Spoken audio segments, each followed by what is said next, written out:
No vídeo de hoje do canal do Nicola te conto que a Globo vai salvar as contas do Corinthians. Quero falar também sobre o Flamengo que vai embolsar 5 milhões de reais com a venda de um jogador revelado na Gávea, mas que já está na Europa há um bom tempo. Tem informação ainda sobre o São Paulo. Será que pintam reforços no Morumbi ainda na era Leco? Para completar tudo sobre a classificação do Internacional e do Cuiabá para a próxima fase da Copa do Brasil. O Botafogo está eliminado. Te atualizo também sobre a busca por um treinador no Botafogo e, por último, as eleições do Vasco, que terão nova data.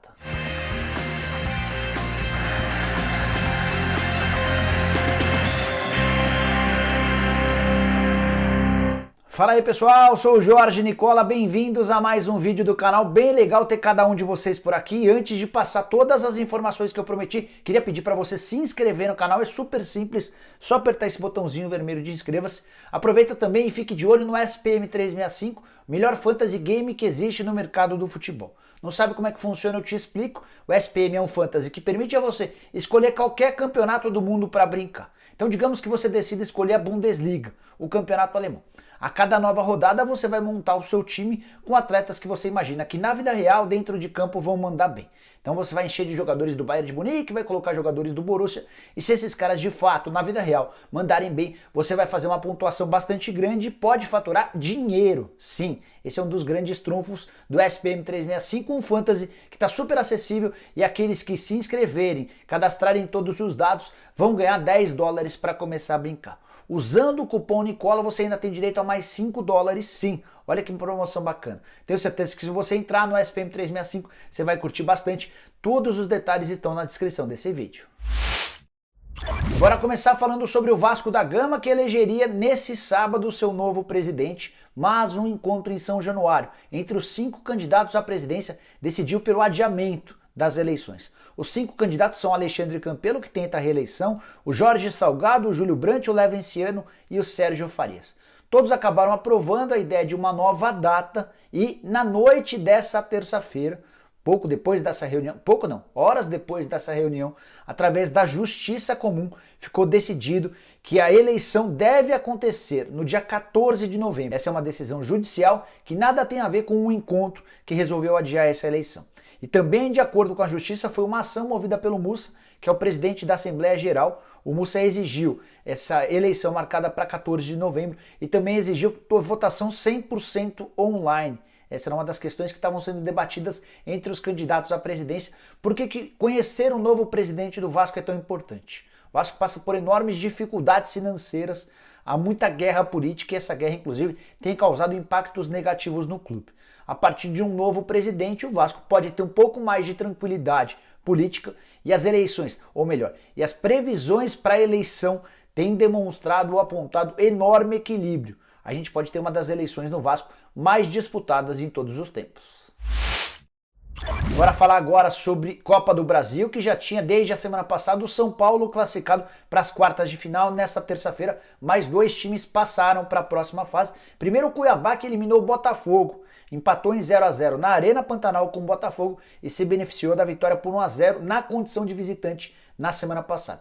O Botafogo jogou bem melhor nessa terça-feira do que na terça passada dentro de casa, criou inúmeras oportunidades de gol para abrir o placar na Arena Pantanal, mas fiquei com a impressão de que se estivessem jogando até agora, esse gol não sairia. Muito volume de jogo, o triplo de oportunidades em relação ao concorrente, mas a bola não quis entrar e o Botafogo foi eliminado, desperdiçou a oportunidade de faturar 3.300.000 reais. Já o Cuiabá se torna a primeira equipe do Mato Grosso a chegar às quartas de final da Copa do Brasil.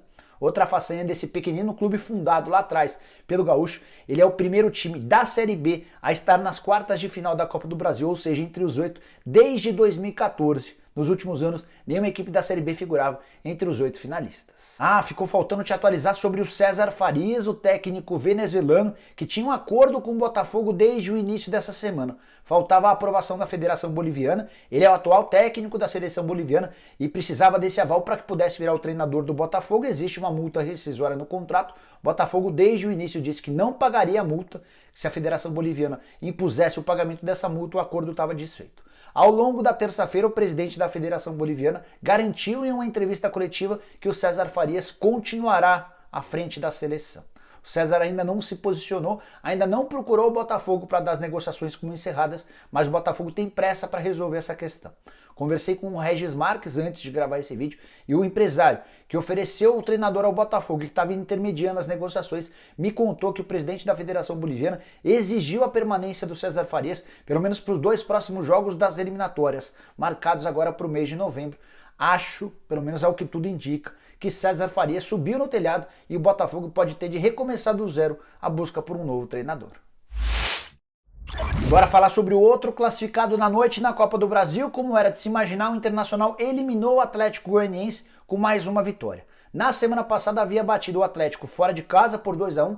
Nessa terça-feira, nova vitória por 2-1. E a curiosidade se deu com os dois times poupando vários titulares. Foram times mistos, tanto para o Internacional quanto para o Atlético Goianiense. Primeiro tempo bem ruim, com o Atlético Goianiense criando mais chances e ficando mais perto do gol. Foi aí que o Eduardo Cudê decidiu colocar 2 titulares. O Edenilson e o Galhardo voltaram para a etapa final e com 9 minutos em campo, o Galhardo, aproveitando-se de uma falha do goleiro Jean, colocou o Internacional na frente. Rodinei fez 2-0, o Júnior Brandão ainda descontou a favor do Atlético Goianiense, placar final de 2-1. E a notícia triste para o Internacional foi a contusão do Galhardo.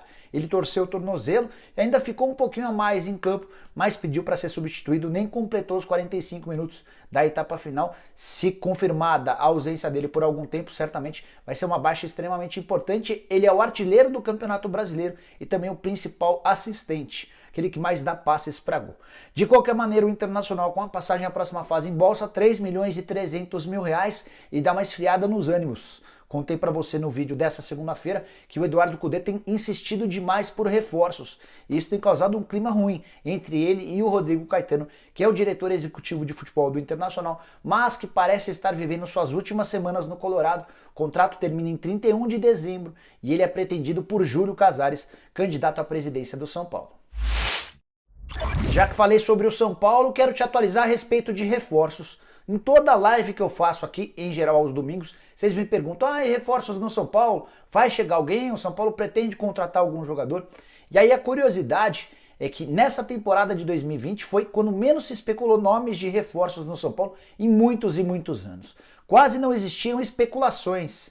Isso tem muito a ver com vários detalhes importantes e é sobre isso que eu queria detalhar a partir de agora. Primeiro ponto, Fernando Diniz, ao contrário de quase todos os técnicos do Brasil, não pede, não cobra, não exige reforços. Desde que ele foi contratado, há pouco mais de um ano, somente um jogador indicado por ele foi contratado, o Luciano, que chegou numa troca pelo Everton, negociação com o Grêmio. Um único reforço, cheguei a te contar recentemente nesse vídeo aqui, que o São Paulo chegou a liberar 15 jogadores nessa temporada com a contratação de um único atleta, do Luciano. Até por isso a folha salarial do São Paulo foi reduzida em 3 milhões de reais. Além dessa questão do Diniz pedir poucos reforços, o São Paulo tem outro ponto importante que explica a falta, a ausência de reforços. A falta, a péssima condição financeira do tricolor. O São Paulo estima ter uma perda de até 160 milhões de reais por causa da pandemia do coronavírus. Diante desses números, é bem natural que o São Paulo restringe as opções dele no mercado. E nesse momento, a janela de transferências para atletas que vêm do exterior fecha no dia 9 de novembro, ou seja, na segunda-feira da próxima semana. E não há nenhum jogador na mira, nem do Fernando Diniz, nem do Pássaro, nem do Raí, que são os homens do departamento de futebol. Então você, torcedor são paulino, que almeja, que espera, que gostaria de algum reforço, saiba que se pintar, vai pintar um ou outro reforço do mercado nacional numa circunstância extremamente benéfica. Mas nem há nomes sendo discutidos, então a chance é muito pequena, para não dizer zero. Só para completar a respeito desse assunto, o Conselho de Administração do São Paulo, que é um órgão criado para ajudar o presidente nas grandes decisões, o Conselho de Administração também tem sido extremamente rigoroso nos gastos do Leco, especialmente nesses últimos meses. E se viesse um reforço ou qualquer tipo de negociação, seria grande a chance de o Conselho de Administração colocar uma série de empecilhos, até porque a crise no Morumbi é das maiores da história.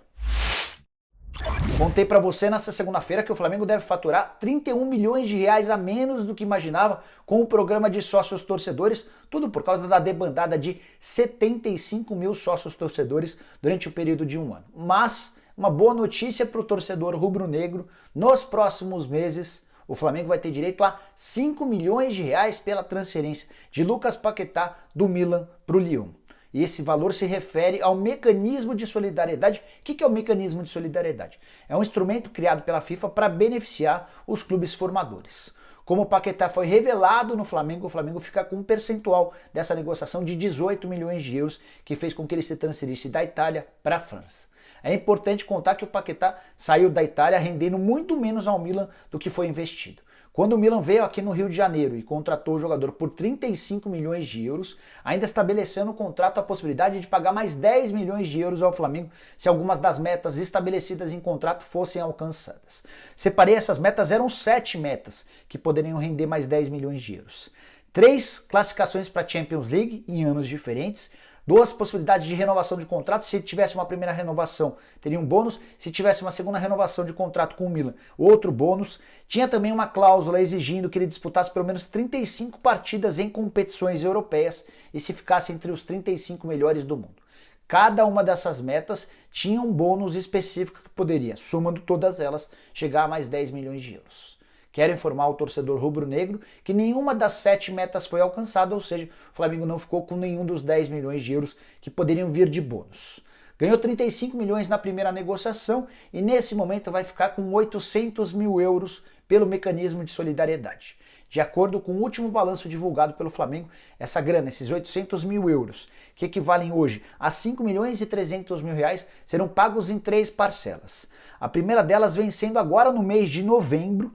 O vencimento está marcado para 21/11 e essa prestação é de 267 mil euros ou 1 milhão e 700 mil reais. As outras 2 parcelas finais, que ainda restariam, também nesse valor de 267 mil euros, serão pagas nos meses de outubro de 2021 e outubro de 2022. Ou seja, apesar de embolsar 5 milhões e 300 mil para um jogador que já não pertence mais ao Flamengo, o rubro-negro terá de esperar bastante para receber essa grana. Tem 1 milhão e 700 mil caindo nesse mês, outro 1 milhão e 700 mil caindo em outubro do ano que vem, e o último 1 milhão e 700 mil vai ficar para 2022, quando teremos talvez um novo presidente. Vale lembrar que o mandato do Rodolfo Landim termina em dezembro da próxima temporada. Ele pode ser candidato à reeleição, mas pode também indicar um outro sucessor. Bora te explicar agora por que a Globo está salvando as contas do Corinthians. Antes de gravar esse vídeo, estava conversando por telefone com o André Sanches sobre uma série de circunstâncias do clube. E ele me contou que a briga entre a Globo e o SBT por audiência garantiu alguns milhões de reais nas últimas semanas ao Timão. Não entendeu nada, eu explico. Vale a lembrança de que recentemente a Globo rescindiu o contrato com a Conmebol pelos Jogos da Libertadores. E a Libertadores tem sido transmitida na rival, no SBT. A partir daí, a Globo decidiu remanejar alguns jogos específicos do Campeonato Brasileiro para as quartas-feiras, para concorrer com o jogo transmitido pelo SBT. E o Corinthians foi sempre a tábua da salvação para a Globo. As últimas quartas-feiras de Campeonato Brasileiro para concorrer com a Libertadores sempre tiveram jogos do Corinthians. Jogos contra o Vasco, contra o Atlético Paranaense, contra o Sport e contra o Bahia. Somente com esses 4 jogos, de acordo com as contas do André Sanches, o faturamento se aproximou de 15 milhões de reais. Isso porque, segundo o Andrés, cada partida exibida pela Globo em TV aberta rende 3 milhões e meio de reais. Só a título de comparação, no ano passado, cada partida em TV aberta representava um ganho de 1 milhão e 200 mil. Segundo o presidente do Corinthians, esse valor foi bastante ampliado, chegando a esses 3 milhões e meio de reais. E em cima desse contexto, vale uma lembrança importante. Houve uma mudança recente no pagamento, na forma como são pagos os direitos de transmissão do Campeonato Brasileiro. 40% da bolada é paga de forma igual, todo mundo recebe o mesmo valor.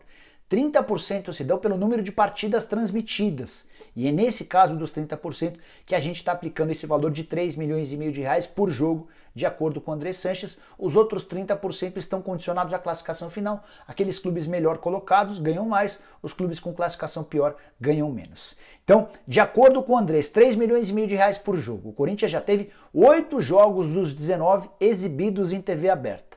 Um lucro de 28 milhões de reais. Bastante dinheiro para um clube que passa por enormes dificuldades financeiras. Esses 28 milhões de reais equivalem a mais do que 2 meses de salário do Corinthians. E as perspectivas no início do campeonato eram bem piores em relação a jogos transmitidos em TV aberta.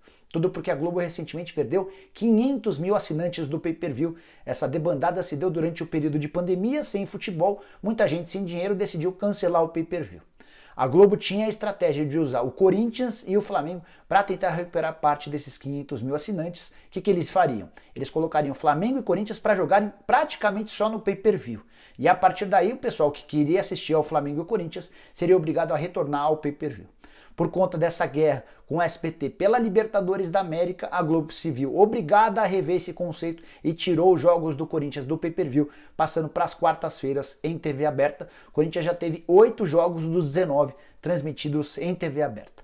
Para completar, só queria lembrar como é que foi no ano passado, quando a Globo também utilizou o Corinthians muito mais no pay-per-view do que na TV aberta, não tinha essa rixa com o SBT.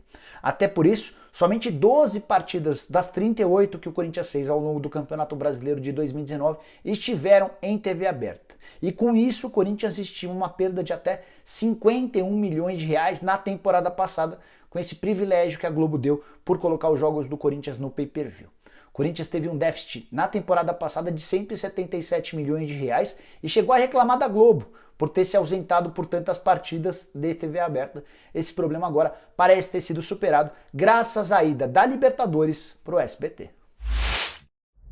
Bom, pessoal, eram todas essas as informações que eu tinha para dividir com vocês na manhã dessa quarta-feira. Espero que vocês tenham curtido o vídeo e deixem um like por aqui. Quem ainda não se inscreveu no canal do Nicola vai resolver esse problema agora mesmo. Só apertar esse botãozinho vermelho de inscreva-se. Aproveita e aperta o sininho para passar a ser notificado toda vez que eu fizer vídeo novo ou live, beleza? Para fechar, queria lembrar que você também pode e deve virar membro do canal do Nicola com uma série de vantagens, como por exemplo participar do bolão exclusivo, tem lives somente para membros, tem informações exclusivas que chegam via WhatsApp para os membros das categorias Bola de Ouro e Lenda Mundial. Enfim, tem bastante coisa legal para você se tornar membro. Aqui embaixo tem um botãozinho azul escrito Seja Membro. Você clica lá, escolhe qualquer um dos 5 planos e passa a ter direito a todas as vantagens. Combinado?